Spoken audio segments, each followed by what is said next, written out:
여러분, 안녕하세요. 경제적 자유를 추구하는 주식 부자 주부입니다. 저와 함께 삼성전자 장기 투자로 행복한 노후를 만들어 가실 분은 구독과 좋아요를 눌러주시면 감사하겠습니다. 저와 함께 가시면 100% 희망찬 노후가 기다리고 있다는 말씀을 드리고요. 불안한 노후 저와 함께 걱정 없이 날려보내시기 바랍니다. 여러분, 1월 18일 월요일입니다. 여러분, 오늘 하루 잘 보내셨나요? 오늘 하루도 맡은 자리에서 열심히 사신다고 고생하셨다는 말씀을 드립니다. 오늘은 수도권과 중부 지방에 많은 눈이 왔습니다. 다들 출퇴근길 고생이 많으실 걸로 예상이 되는데 별 탈 없이 잘 보내셨길 바랍니다. 어제부터 오늘 이재용 부회장의 파기환송심 선고에 대해서 엄청나게 많은 사람들의 관심이 쏠려 있었습니다. 집행유예가 나올 것이다. 아니다. 잘못을 했으면 깔끔하게 벌을 받고 털고 일어서라 등의 다양한 의견들이 있었습니다. 결국에는 2년 6개월의 실형이 나왔고요. 대한민국 1등 기업 삼성전자 오너가 구속되는 날이 되었습니다. 여러 군데에서는 걱정스러운 목소리가 많이 나오고 있습니다.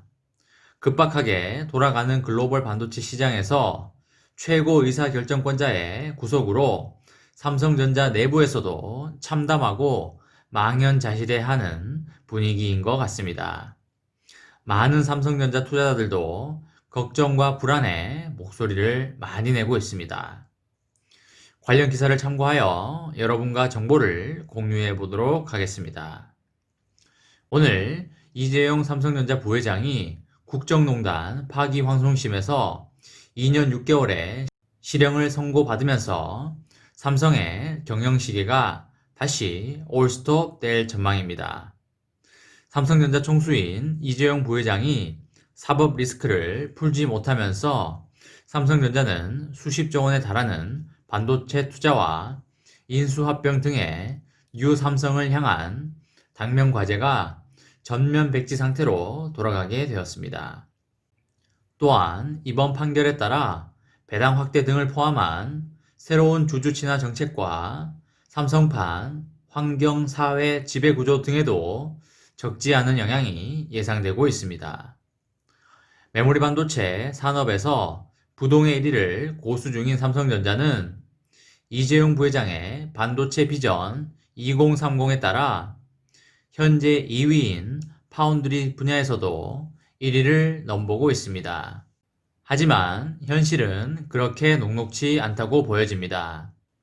파운드리 1위인 대만의 TSMC가 올해 30조 원 규모의 역대급 투자를 발표하면서 삼성과 격차를 벌리고 있기 때문입니다. 삼성전자도 올해 비메모리에 대한 시설 투자를 지난해 2배 수준인 12조 원까지 늘릴 것으로 관측이 되지만 TSMC의 절반 수준도 안 되는 규모입니다. TSMC가 이번에 30조를 투자에 질러버린 것은 아마도 삼성전자를 확실히 따돌려 버리겠다는 전략도 있는 것 같습니다. 대만 내부에서도 역사적으로 메모리 반도체에서 삼성전자에게 당한 적이 있어서 삼성전자를 타도하자는 분위기도 존재하고 있다고 합니다. 자율주행차와 5G 등의 반도체 슈퍼사이클 전망이 예상되면서 이재용 부회장은 선택과 집중에 기로해서 가장 효율적인 판단을 내려야 하는 상황에 있었습니다. 그러나 이날 실형 선고로 인해서 삼성은 최종 의사결정권자인 총수의 부재라는 사태에 부딪혔습니다. 현재 반도체 공급이 태부적인 시장 환경을 감안할 때 올해 투자 확대는 불가피하다고 보여지고요. 한정된 투자 역량을 감안하여 이재용 부회장이 얼마만큼 비메모리에 대한 투자 비중을 가져갈지가 관전 포인트였는데 이날 선고로 인해서 삼성은 물론 협력사 등 반도체 산업 전반에 악영향이 우려되고 있습니다. 사법 리스크에 묶여서 완전히 중단된 M&A도 더 이상 나아가지 못하는 상황이 되었습니다. 삼성전자는 100조 원이 넘는 현금을 보유했음에도 지난 2017년 하만 인수 이후에 단 한 건의 메가 딜이 없었습니다. 특히 엔비디아가 ARM을 인수했고 SK하이닉스가 인텔의 낸드 사업을 인수할 때에도 삼성전자는 조용히 지켜만 봤었습니다. 삼성이 총수 공백 우려를 해소하고 M&A 시장에 큰 손으로 복귀할 것으로 전망했으나 물거품이 되어버렸습니다. 삼성은 계약만 하지 않았지 내부의 M&A 담당 부서는 물건 현황을 계속 추적해 왔다고 하고요. 전자장비, 인공지능, 차세대 통신, 반도체 등과 관련하여 시장에 나온 유망업체들이 규모와 상관없이 보고와 검토가 되었다고 합니다. 그런데 이번 선고로 인해서 다시 원점으로 돌아갔다고 합니다. 삼성은 조만간 새로운 대규모 투자와 고용, 주주환원 정책 등을 종합한 삼성판 ESG 패키지를 발표할 가능성이 높게 점쳐졌지만 재검토를 해야 될 상황에 놓이게 되었습니다. 이재용 부회장은 지난 2018년 향후 3년간 180조 원 투자와 4만 명 고용 계획을 약속한 바 있고요. 지난해 말까지 180조 원 투자 중에 130조 원에 대한 국내 투자와 4만 명 고용도 각각 완료한 바 있습니다.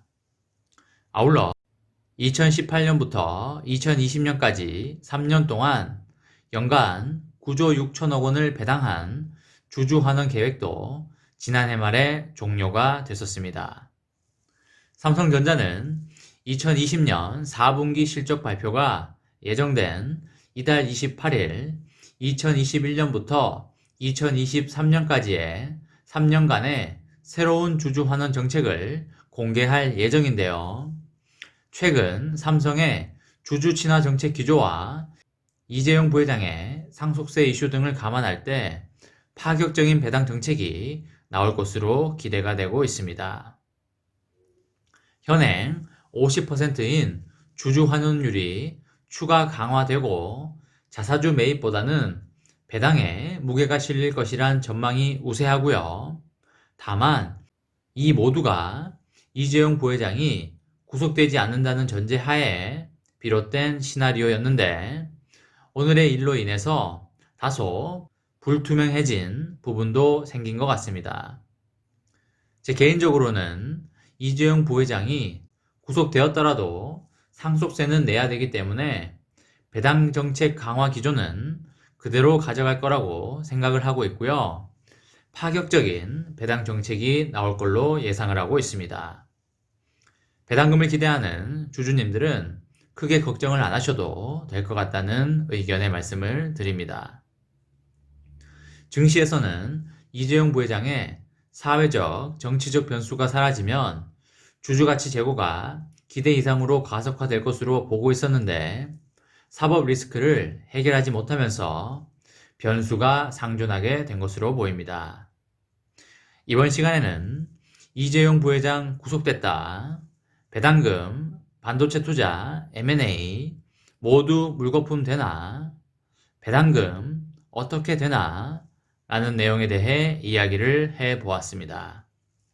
저와 함께 삼성전자 장기 투자로 행복한 노후를 만들어 가실 분은 구독과 좋아요를 눌러주시면 감사하겠습니다. 저와 함께 가시면 100% 희망찬 노후가 기다리고 있다는 말씀을 드리고요. 불안한 노후 저와 함께 걱정 없이 날려버리시기 바랍니다. 이번 영상은 여기까지 하겠습니다. 시청해주셔서 감사합니다.